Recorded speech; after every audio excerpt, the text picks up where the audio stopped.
नाशिक महानगरपालिकेतील विविध संवर्गातील व विभागातील अधिकारी व कर्मचारी हे नियत वयोमानाने माहे ऑगस्ट 2024 सेवानिवृत्त होत आहेत। त्यानिमित्ताने सेवानिवृत्त अधिकारी व कर्मचारी यांचा सेवापूर्ती सत्कार पार पडला। या कर्मचाऱ्यांचा स्मृतिचिन्ह, शाल, श्रीफळ, वृक्षरोप देऊन सेवापूर्ती सत्कार करण्यात आला। नाशिक महानगरपालिकेच्या वैद्यकीय विभागाच्या माध्यमातून नागरिकांना पुरविण्यात येणाऱ्या आरोग्य सेवांची थेट युनिसेफने दखल घेतली आहे। वैद्यकीय विभागामार्फत मनपा आशा सेविकांच्या माध्यमातून माता बालक लसीकरणासाठी केले जात असलेले कार्य आणि इतरही आरोग्य सेवा कार्याला युनिसेफने आपल्या वार्षिक पुस्तिकेत स्थान देत कौतुकाची थाप दिली आहे।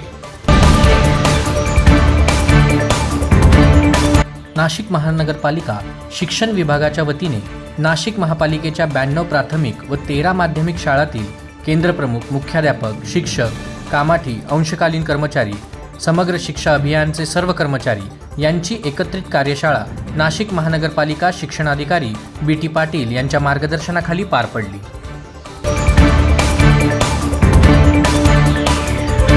नाशिक महानगरपालिकेच्या वतीने दिनांक 29 ऑगस्ट 2024 हा दिवस राष्ट्रीय क्रीडा दिन म्हणून साजरा करण्यात आला। या कार्यक्रमानिमित्त हॉकीचे जादूगार मेजर ध्यानचंद यांच्या प्रतिमेस अतिरिक्त आयुक्त स्मिता जगडे यांच्या हस्ते पुष्पहार अर्पण करण्यात आला।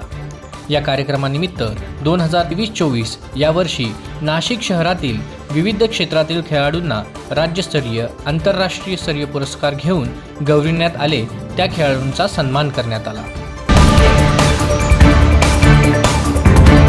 राज्यातील युवकांना त्यांच्या शिक्षणानंतर प्रत्यक्ष कामाचे प्रशिक्षण देऊन त्यांची नोकरी मिळवण्याची क्षमता वाढविण्यासाठी शासन निर्णय मान्य करण्यात आला आहे।